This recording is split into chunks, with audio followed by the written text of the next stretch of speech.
नमस्कार दोस्तों, मैं हूं ताहिर परवेज़ और आप देख रहे हैं मेरा यूट्यूब चैनल सीएम क्लासेस। आज हम बात करने वाले जिस महत्वपूर्ण टॉपिक के बारे में इस कक्षा में, वो है चतुर्भुज यानी कि क्वाड्रिलेटरल। क्वाड्रिलेटरल क्या होता है, सबसे पहले इसकी परिभाषा से हम शुरू करते हैं, फिर इसकी कैरेक्टरिस्टिक्स और सारी चीज़ों को हम डिस्कस करेंगे एक एक करके। तो आइए सबसे पहले देखते हैं कि क्वाड्रिलेटरल क्या होता है।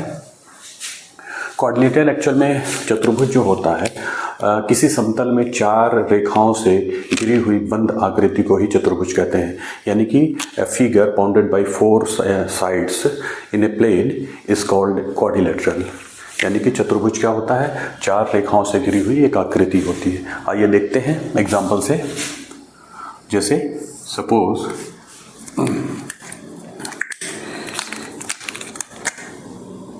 ये हमारा चतुर्भुज है, ठीक है। ये हमारा चतुर्भुज है ए बी सी डी। यहाँ पे देखिए, यहाँ पे क्या है, ये एक चतुर्भुज है जिसको कि इंग्लिश में कहते हैं क्वाड्रिलेटरल। क्वाड्रिलेटरल में यहाँ पे चार साइडें होती हैं, ठीक। ये चार साइडें हैं और चार वर्टेक्स इसमें होते हैं, यानी कि चार एंगल होते हैं, चार कोण और चार साइडें होती हैं। आइए देखते हैं कौन कौन से इसमें जो साइड्स हैं। साइड्स कौन कौन सी है, A B C, C D और डी ए, ये चार साइडें हैं, ठीक। और यहाँ पे चार वर्टेक्स हैं या चार एंगल कह लीजिए। एंगल्स कौन कौन से हैं, एंगल्स कौन से हैं, इसमें चार एंगल हैं। Angle A, angle B, angle C, angle D. ये चार एंगल हो गए और चार वर्टेक्स। यानी कि एक चतुर्भुज में चार साइडें होती हैं और चार एंगल होते हैं। अब आप देखिए इसमें थोड़ा सा और अगर हम डिटेल देखें कि हमने ये बताया कि एक चार रेखाओं से घिरी हुई आकृति को ही चतुर्भुज कहते हैं। यहाँ पे अगर कुछ हम ऐसे करके अगर कोई फिगर ड्रा करें तो क्या ये चतुर्भुज होगा? ये चतुर्भुज नहीं होगा, क्योंकि हमने चतुर्भुज में की परिभाषा में ये बताया है या क्वाड्रिलेटरल की डेफिनेशन में ये चीज़ स्पष्ट किया है कि चतुर्भुज या क्वाड्रिलेटरल एक ऐसा फिगर होता है जिसमें चार साइडें होती हैं और वो बंद आकृति में होता है, बंद फॉर्मेट में होता है। तो यहाँ पे देखिए, ये चार साइडें तो इसमें हैं, लेकिन क्या है, ये बंद नहीं है। यहाँ पे एक साइड से ये खुला हुआ है, तो वो बंद यानी कि बाउंडेड फिगर, क्लोज फिगर होना चाहिए। तो ये इस तरीके से ये हमारा क्वाड्रिलेटरल नहीं है, ठीक। इसी तरीके से और आइए देखते हैं इसमें कुछ अलग अलग टाइप के। ये तो सिंपली दिखता है कि एक चतुर्भुज है। अगर सपोज कुछ इस तरीके के चतुर्भुज हम ड्रा करें, ये भी एक चतुर्भुज है। आप देखिए इसमें ए बी सी डी, हमने इसकी परिभाषा में बताया हुआ है कि चतुर्भुज क्या होता है। चतुर्भुज एक ऐसी आकृति होती है जिसमें चार साइडें होती हैं और चार साइडों से वो घिरा हुआ एक बंद आकृति होती है। तो यहाँ पे आप देखिए चार साइडें हैं, कौन कौन सी, एक साइड ए बी साइड, फिर बी सी साइड और फिर सी डी साइड और फिर डी ए साइड, और चार एंगल होते हैं। तो एंगल ए, यहाँ पे angle B, angle C, angle D, ये चार एंगल है, ठीक है। तो इस तरीके से ये भी एक चतुर्भुज है यानी क्वाड्रिलेटरल है, और ये भी एक क्वाड्रिलेटरल है, ठीक। अब आइए देखते हैं डायगोनल क्या होता है। डायगोनल, किसी भी चतुर्भुज का डायगोनल क्या होता है, जिसको कि हिंदी में कहते हैं विकर्ण। डायगोनल, जिसको कि हिंदी में कहते हैं विकर्ण। किसी भी चतुर्भुज का डायगोनल क्या होता है, तो यहाँ पे देखिए अपोजिट वर्टेक्स को मिलाने वाली जो लाइन होती है किसी चतुर्भुज की, वही लाइन कहलाती है विकर्ण या डायगोनल। जैसे कि ये एक बी वर्टेक्स है और एक डी वर्टेक्स है, इसको मिलाने वाली रेखा, ठीक। इसी तरीके से ए को सी से मिलाने वाली जो रेखा होगी, तो यहाँ पे डायगोनल्स जो हो गए हमारे, कौन कौन से हो गए, बी डी और ए सी, ये दो डायगोनल हमारे हो गए, ठीक। किसी भी चतुर्भुज में दो डायगोनल होते हैं, चार एंगल होते हैं और चार साइडें होती हैं। तो ये रहा एक बेसिक सा आपका क्वाड्रिलेटरल यानी चतुर्भुज। अब आइए कि इसकी कुछ प्रॉपर्टीज देख लेते हैं। सबसे पहले प्रॉपर्टी नंबर 1, कोई भी चतुर्भुज है, कोई भी क्वाड्रिलेटरल हम ले लेते हैं तो उसमें जो एंगल्स होते हैं उनका सम जो होता है वो 360 डिग्री होता है। सपोज ये ए, बी, सी और डी ये हमारा कोई क्वाड्रिलेटरल है, तो सबसे मूलभूत इसकी प्रॉपर्टी ये होती है कि इसके चारों एंगल्स का सम जो होता है वो 360 होता है, 360 डिग्री होता है। Angle A plus angle B plus angle C plus angle D, इनका सम जो होगा, ए बी सी डी का सम जो होगा वो 360 डिग्री होता है, 360 डिग्री। ठीक, ये सबसे पहली प्रॉपर्टी और जिसका उपयोग भी क्वेश्चंस में, बहुत सारे क्वेश्चंस में देखने को मिलेगा। ठीक है, तो ये हो गया चारों कोणों का सम जो हो गया 180 हो गया, सॉरी 360 हो गया, ये हमारा 360 हो गया। अब आइए अब सेकंड प्रॉपर्टीज की देखते हैं। आइए देखते हैं सेकंड प्रॉपर्टी क्या होती है। किसी भी चतुर्भुज में, कोई भी चतुर्भुज हम ले लें रैंडमली, तो उसमें अगर हम उसके डायगोनल्स को ड्रा करें, अगर वो डायगोनल क्या करते हैं, एक दूसरे को 90 डिग्री पर इंटरसेक्ट करते हैं, तो उस केस में एक स्पेशल क्वालिटी इस चतुर्भुज की होगी। वो क्या होगी, आइए देखते हैं। सपोज ये डायगोनल अगर 90 डिग्री पर एक दूसरे को इंटरसेक्ट करें, ठीक, ये सपोज कोई पॉइंट ओ है, पॉइंट ओ पर डायगोनल इंटरसेक्ट करते हैं एक दूसरे को, जो कि 90 डिग्री पर इंटरसेक्ट करते हैं। ठीक, अब यहाँ पे क्या होगा इस केस में, यहाँ पे इफ, देखिए, if A C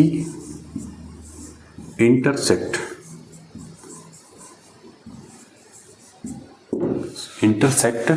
B D at 90 degree, 90 अंश पर अगर वो एक दूसरे को कट करे, तो उस केस में क्या होगा, उस केस में होगा अपोजिट साइड्स का स्क्वायर का सम जो होगा वो इक्वल होगा। कहने का मतलब A B square plus C D square is equal to A D square plus B C square. ये सत्य होगा, ये ट्रू होगा उस केस में जब दोनों डायगोनल्स एक दूसरे को 90 डिग्री पर इंटरसेक्ट करते हो, तो उस केस में अपोजिट साइड्स के स्क्वायर का सम जो होगा वो इक्वल होगा। यानी दो अपोजिट साइड किसी भी चतुर्भुज में या क्वाड्रिलेटरल में अपोजिट साइड कौन कौन सी हो गई, इसकी अपोजिट साइड ये हो गई और इसकी अपोजिट साइड ये हो गई। ठीक, तो यहाँ पे भी ऐसे ही सेम है, इसकी अपोजिट साइड ये हो गई और इसकी अपोजिट ये हो गई। ठीक, अपोजिट साइड्स का स्क्वायर का सम अगर हम कर लेते हैं तो वो दोनों मतलब आपस में बराबर होते हैं, दोनों सम। ठीक, यही चीज़ हमने यहाँ पे लिख दिया। अब आइए अगला देखते हैं। इसमें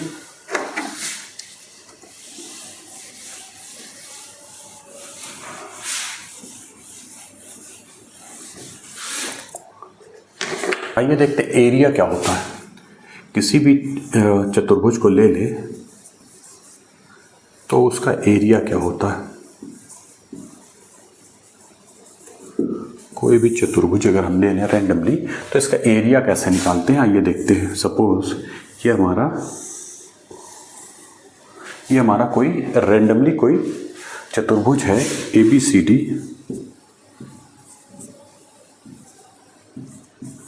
ठीक, तो इसका एरिया कैसे निकालेंगे। इसका एरिया निकालने का एक सिंपल सा तरीका ये है कि इसके किसी भी एक डायगोनल को हम ले लेते हैं। ठीक, अब इस डायगोनल ने क्या कर दिया, इस पूरे चतुर्भुज को दो हिस्सों में इसने बांट दिया।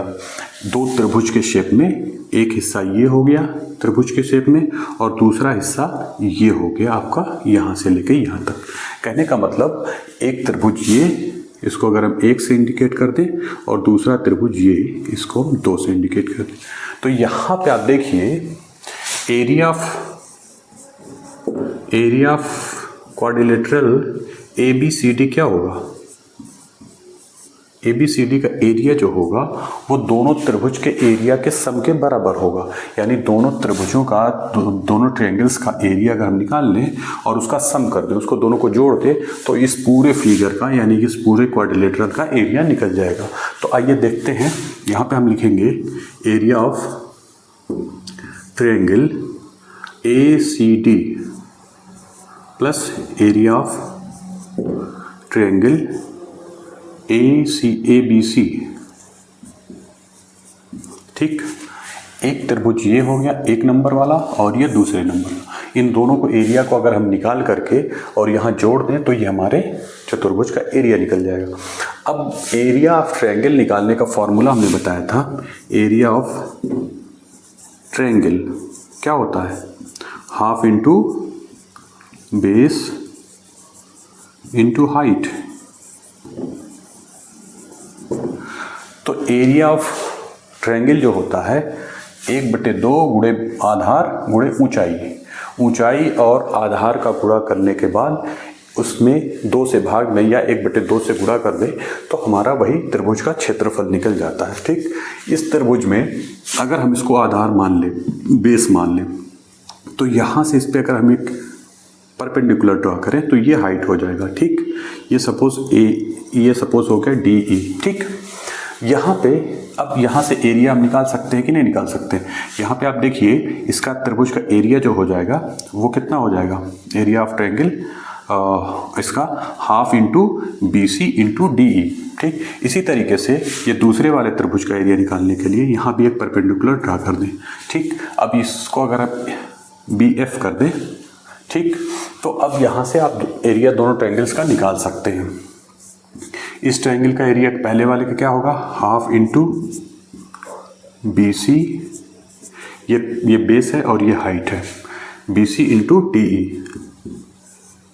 ठीक, और ये फिर इस त्रिभुज का एरिया हाफ इंटू, फिर यहाँ भी इस त्रिभुज में ये फिर बेस हो जाएगा BC और हाइट यहाँ पे होगी BF। ठीक, यहाँ से हमारा ये निकल गया। अब इसमें देखिए कुछ कॉमन है दोनों में, हाफ इंटू BC कॉमन है। यहाँ से अब इसके कॉमन ले लेते हैं 1/2 इंटू BC और कोष्टक में हो जाएगा DE प्लस BF। ठीक, ये चीज़ है। ठीक है, अब यहाँ से आप देखिए ये क्या है, ये BC एक डायगोनल है, तो इसको अगर हम लैंग्वेज फॉर्म में लिखना चाहें तो इसको लिख सकते हैं 1/2 इंटू डायगोनल गुणे सम ऑफ हाइट्स।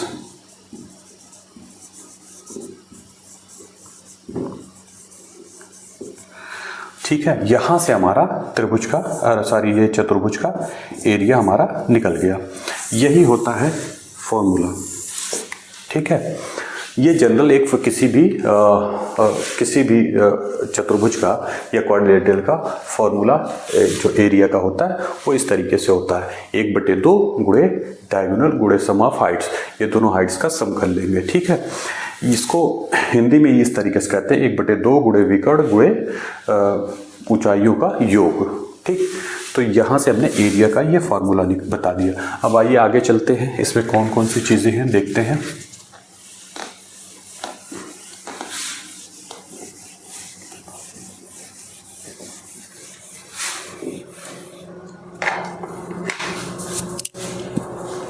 एक प्रॉपर्टी होती है इसमें कि कोई भी क्वाड्रिलेटरल ले लेते हैं और उसके मिड पॉइंट्स को आपस में मिला देते हैं तो एक नया जो क्वाड्रिलेटरल बनता है वो क्वाड्रिलेटरल एक पैरेललोग्राम होता है। अब इसमें पैरेललोग्राम क्या है इसको हम आगे डिस्कस करेंगे, लेकिन यहाँ पे मोटी मोटा हम ये समझ लेते हैं कि पैरेललोग्राम जो होता है वो एक ऐसा चतुर्भुज होता है, एक ऐसा क्वाड्रिलेटरल होता है जिसकी अपोजिट साइड पैरेलल होती है। ठीक, तो यहाँ पे आप देखिए सबसे पहले रैंडमली कोई भी हम चतुर्भुज ले रहे हैं। ठीक है, ये हमारा ABCD चतुर्भुज हो गया। ठीक, अब यहाँ पे हम साइडों के मिड पॉइंट ले लेते हैं। AB का मिड पॉइंट सपोज ये है, इसको अगर हम E से इंडिकेट करें, ठीक, और BC का सपोज मिड पॉइंट ये है, इसको F से इंडिकेट करें, और सी डी का मिड पॉइंट ये है जिसको हम जी से इंडिकेट करें, और ए डी का मिड पॉइंट ये एच से इंडिकेट कर दिया। अब इन सारे मिड पॉइंट्स को आपस में मिला दें, तो ये यहाँ से मिला दिया, इसको यहाँ से मिला दिया, इसको यहाँ से, और ये ठीक। अब यहाँ पे इसमें देखेंगे कि if a quadrilateral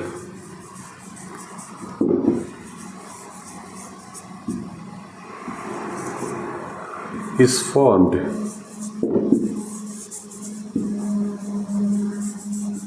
by joining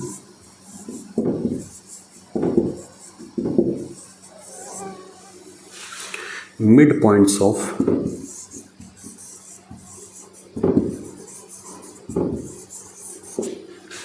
sides of a quadrilateral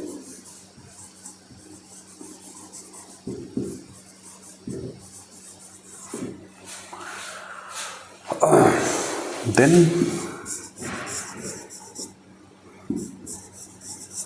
the final quadrilateral is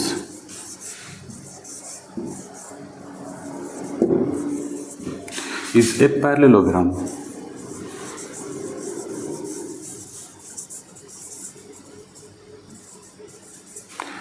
ठीक, यहाँ पे आप देखिए हमने यही चीज़ इसमें लिखा हुआ है कि कोई भी रैंडमली कोई भी हम एक क्वाड्रिलेटरल एक चतुर्भुज ले लेते हैं और उस चतुर्भुज के मिड साइडों के मिड पॉइंट्स को आपस में मिला देते हैं, तो एक जो नया हमारा चतुर्भुज बनेगा या क्वाड्रिलेटरल बनेगा वो क्या होगा, एक पैरेललोग्राम होगा। और इस पैरेललोग्राम की एक खासियत ये होगी कि इसका एरिया जो होगा वो बड़े वाले चतुर्भुज के एरिया का आधा होगा। कहने का मतलब ये है कि आइए देखते हैं यहाँ पे एरिया की बात अगर हम करें, एरिया ऑफ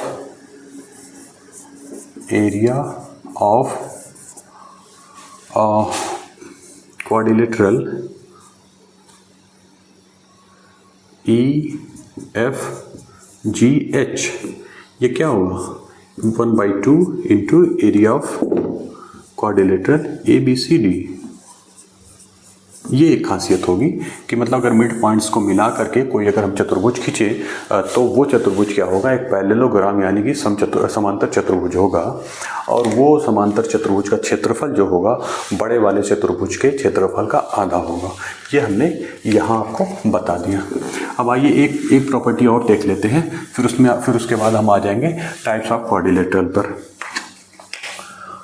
इसमें यह है कि कोई सपोज ये अगर हमारा क्वाड्रिलेटरल है, ठीक, ABCD, सपोज ABC और D, यहाँ पे अगर हम किसके दो बेस वाले जो कोण हैं उनका हम एंगल बाइसेक्टर ड्रा करें, तो एंगल बाइसेक्टर ड्रा करने पर जो एंगल जिस पॉइंट पर वो दोनों एंगल बाइसेक्टर आपस में इंटरसेक्ट करेंगे वहाँ पे जो एंगल बनेगा उसका मान कितना होगा। कहने का मतलब अगर एंगल A का हम एंगल बाइसेक्टर ड्रा करें, ठीक, ये है A और इसका एंगल बाइसेक्टर हमने ड्रा किया, मतलब कि ये कोण और ये कोण बराबर, इसने इस लाइन ने क्या किया, इस एंगल A को दो बराबर हिस्सों में बांट दिया। कोण A को दो बराबर हिस्सों में बांटने वाली रेखा एंगल बाइसेक्टर हो गई। इसी तरीके से B से एंगल बाइसेक्टर अगर हम ड्रा करें, ठीक, ये हो गई।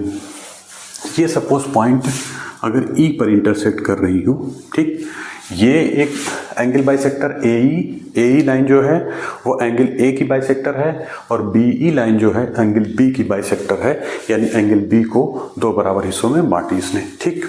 अब यहाँ पे देखिए ये जो एंगल बना, इस एंगल का मान कितना होगा ये हम आपको बता दें।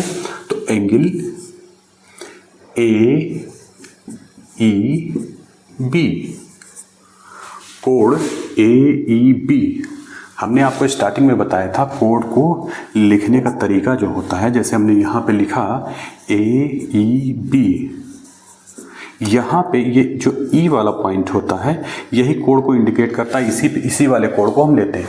यहाँ पे ना तो हम ए वाले पॉइंट के कोण को लेंगे और ना बी वाले पॉइंट के कोण को लेंगे, बल्कि ई पॉइंट पर जो कोण बनेगा उसी को हम इस तरीके से इंडिकेट कर रहे हैं। ठीक, तो हमने ए ई बी कोण लिया, यानी ये कोण, इसका मान जो होगा वो कितना होगा, इसकी वैल्यू जो होगी half into angle C plus angle D. ठीक, ये इसके बराबर होगा। इस कोण का मान जो होगा इन दोनों कोणों के योग के आधे के बराबर होगा। ये हमने यहाँ पे लिख दिया। ठीक है, इसको बहुत इजीली प्रूव भी किया जा सकता है। अगर प्रूफ देखना चाहें तो हम बता सकते हैं सिंपली, बहुत शॉर्ट फॉर्म में। देखिए इसका प्रूफ देख लीजिए। इसमें प्रूफ ये बहुत सिंपल सा प्रूफ है। आप जानते हैं हमने पहली प्रॉपर्टी बताया चतुर्भुज की। चतुर्भुज की सबसे पहली प्रॉपर्टी ये हमने बताया कि इसके चारों एंगल्स का सम जो होता है वो 360 यानी 360 डिग्री के बराबर होता है। तो वहाँ से अगर हम उठाते हैं तो यहाँ पे देखिए angle A plus angle B plus angle C plus angle D, इसका मान 360 डिग्री। इसको अगर इक्वेशन 1 मान लें। ठीक, दूसरे केस में त्रिभुज ए बी ई, अगर त्रिभुज ए बी ई में देखें तो हमने बताया था स्टार्टिंग में ही जब त्रिभुज पढ़ा रहे थे तो उसमें हमने ये बताया था किसी भी त्रिभुज के तीनों कोणों का योग जो होता है वो 180 डिग्री होता है। ठीक, तो यहाँ पे अगर हम ये त्रिभुज ले लेते हैं तो इसमें त्रिभुज के तीनों कोणों का योग कितना होगा, 180 होगा। अब ये एंगल का मान कितना होगा, सिर्फ इस एंगल को लेंगे और इस एंगल को लेंगे, इस पूरे एंगल को नहीं लेंगे, सिर्फ इस एंगल को लेंगे। इस एंगल का मान जो होगा ये एंगल बी के आधे के बराबर होगा, क्योंकि ये एंगल बाइसेक्टर है। एंगल बाइसेक्टर ने इस एंगल को 2 हिस्सों में बांट दिया है, तो इसलिए इसका मान जो होगा वो b/2 होगा, और इसी तरीके से इसका जो मान होगा वो a/2 होगा। तो आइए देखते हैं यहाँ पे angle a/2 plus angle b/2 और प्लस ये वाला angle plus angle A E B, ये कितना हो जाएगा, 180 डिग्री। हमने बताया था कि त्रिभुज के तीनों कोणों का योग जो होता है वो 180 डिग्री होता है। अब ये चीज़ निकल गई। अब इस समीकरण में, इस इक्वेशन में हम क्या करते हैं, 2 से मल्टीप्लाई कर दें तो क्या होगा, ये देखिए अगर इसमें 2 से मल्टीप्लाई करेंगे तो 2 से 2 कैंसिल हो जाएगा, एंगल ए बचेगा। ठीक, यहाँ पे 2 से मल्टीप्लाई करेंगे तो ये सिर्फ एंगल बी बचेगा, 2 ऊपर नीचे कैंसिल हो जाएगा। यहाँ पे 2 से मल्टीप्लाई करेंगे तो ये पूरा 2 एंगल ए ई बी हो जाएगा। ठीक, अब किसी इक्वेशन में अगर एक साइड में जितने से मल्टीप्लाई करते हैं सेम उतना ही से दूसरी साइड में भी मल्टीप्लाई करते हैं, तो यानी 180 में 2 से मल्टीप्लाई अगर हम करेंगे तो ये हो जाएगा 360, 360। ये इक्वेशन नंबर, इसको हम 2 मान लेते हैं। अब आइए देखिए इक्वेशन नंबर 1 और इक्वेशन नंबर 2, इन दोनों इक्वेशन में एक साइड बराबर है, 360। अगर ये बराबर है तो इसका मतलब ये साइड भी आपस में बराबर होगी दोनों। कहने का मतलब ये पूरा हिस्सा इसके बराबर होगा। बस यही चीज़ हमको लिख देना है। Angle A plus angle B plus 2 angle A E B, ये इसका मान जो होगा वो किसके बराबर होगा, angle A plus angle B plus angle C plus angle D. ठीक है, यहाँ पे हमने क्या किया, इस साइड को उठा करके इधर रख लिया क्योंकि ये इसके बराबर है। ठीक, तो ये दोनों बराबर हैं, तो एक साइड में ये, एक साइड में ये। ठीक, यहाँ से क्लियर। अब देखिए दोनों साइड में कुछ कॉमन है, इसमें angle A common, cancel, angle B से कैंसिल। अब यहाँ बचा कितना, 2 angle A E B, 2 angle A E B बचा कितना, 2 angle A E B is equal to angle C plus angle D. ठीक, अब यदि 2 से हम इधर डिवाइड कर दें तो हमारा ये 2 इसको इधर लाएं तो ये हो जाएगा बटे 2। यही हमको प्रूफ करना था, ये देखिए ये हमको प्रूफ करना था। ठीक है, तो इस तरीके से क्या होगा कि किसी भी चतुर्भुज में अगर दो कोणों के हम एंगल बाइसेक्टर ड्रा करें और वो दोनों किसी पॉइंट पर अगर इंटरसेक्ट करते हैं तो वहाँ पे जो एंगल बनता है शेष 2 एंगल के सम के आधे के बराबर होता है। ये हमने प्रूफ कर दिया। आइए अब टाइप्स ऑफ क्वाड्रिलेटरल देखते हैं।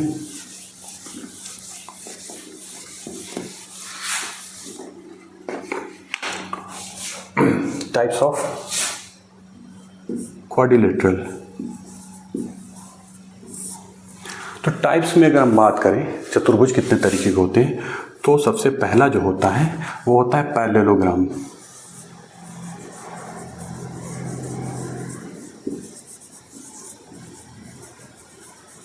जिसको कि हिंदी में कहते हैं समांतर चतुर्भुज। समांतर चतुर्भुज। ठीक, दूसरा हो गया रेक्टेंगल।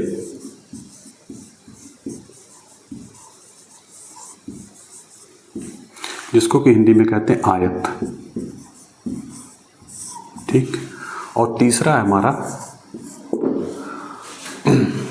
तीसरा है रोम्बस।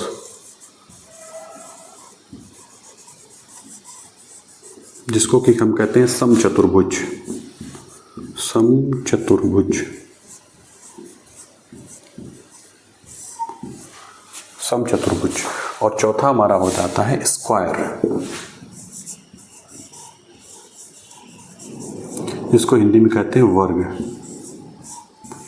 और पांचवा और अंतिम है ट्रेपेजियम।